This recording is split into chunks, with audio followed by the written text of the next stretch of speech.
Albert Einstein once said, everybody's a genius, but if you judge a fish by its ability to climb a tree, it will live its whole life believing that it is stupid.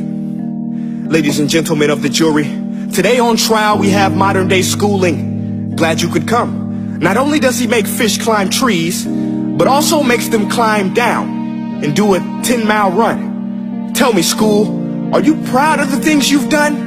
Turning millions of people into robots, do you find that fun? Do you realize how many kids relate to that fish swimming upstream in class, never finding their gifts, thinking they are stupid, believing they are useless? Well, the time has come, no more excuses. I call school to the stand and accuse him of killing creativity, individuality, and being intellectually abusive. He's an ancient institution that has outlived his usage. So, Your Honor, this concludes my opening statement, and if I may present the evidence of my case, I will prove it. Proceed. Exhibit A. Here's a modern day phone. Recognize it? Here's a phone from 150 years ago. Big difference, right? Stay with me. Here's a car from today, and here's a car from 150 years ago. Big difference, right? Well, get this. Here's a classroom of today, and here's a class we used 150 years ago. Now ain't that a shame? In literally more than a century, nothing has changed. Yet you claim to prepare students for the future? But with evidence like that, I must ask, do you prepare students for the future or the past? I did a background check on you and let the record show that you were made to train people to work in factories, which explains why you put students in straight rows, nice and neat, tell them sit still, raise your hand if you want to speak, give them a short break to eat, and for 8 hours a day tell them what to think. Oh, and make them compete to get an A. A letter which determines product quality, hence grade A of meat.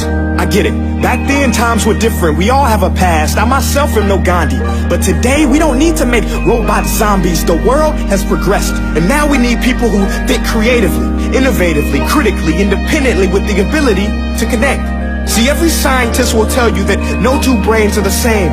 And every parent with 2 or more children will confirm that claim. So please explain why you treat students like cookie cutter frames or snapback hats, giving them this one-size-fits-all crap. Watch your language. Sorry, Your Honor, but if a doctor prescribed the exact same medicine to all of his patients, the results will be tragic. So many people would get sick, yet when it comes to school, this is exactly what happens. This educational malpractice, where one teacher stands in front of 20 kids, each one having different strengths, different needs, different gifts, different dreams, and you teach the same thing the same way? That's horrific. Ladies and gentlemen, the defendant should not be acquitted. This may be one of the worst criminal offenses ever to be committed. And let's mention the way you treat your employees. Objection. Overruled. I want to hear this. It's a shame. I mean, teachers have the most important job on the planet, yet they're underpaid? No wonder so many students are short-changed. Let's be honest, teachers should earn just as much as doctors, because a doctor can do heart surgery and save the life of a kid, but a great teacher can reach the heart of that kid and allow him to truly live. See, teachers are heroes that often get blamed, but they're not the problem.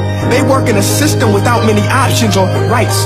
Curriculums are created by policymakers, most of which have never taught a day in their life. Just obsessed with standardized tests. They think bubbling in a multiple choice question will determine success. That's outlandish. In fact, these tests are too crude to be used and should be abandoned, but don't take my word for it. Take Frederick J. Kelly, the man who invented standardized testing, who said, and I quote, "These tests are too crude to be used and should be abandoned." Ladies and gentlemen of the jury, if we continue down this road, the results will be lethal. I don't have much faith in school, but I do have faith in people. And if we can customize healthcare, cars, and Facebook pages, then it is our duty to do the same for education, to upgrade it, change it, do away with school spirit, because that's useless unless we're working to bring the spirit out of each and every student. That should be our task. No more Common Core. Instead, let's reach the core of every heart in every class. Sure, math is important, but no more than art or dance. Let's give every gift an equal chance. I know this sounds like a dream, but countries like Finland are doing impressive things. They have shorter school days, teachers make a decent wage, homework is non-existent, and they focus on collaboration instead of competition. But here's the kicker, boys and girls. Their educational system outperforms every other country in the world. Other places like Singapore are succeeding rapidly. Schools like Montessori, programs like Khan Academy, there is no single solution. But let's get moving, because while students may be 20% of our population, they are 100% of our future. So let's attend to their dreams, and there's no telling what we can achieve.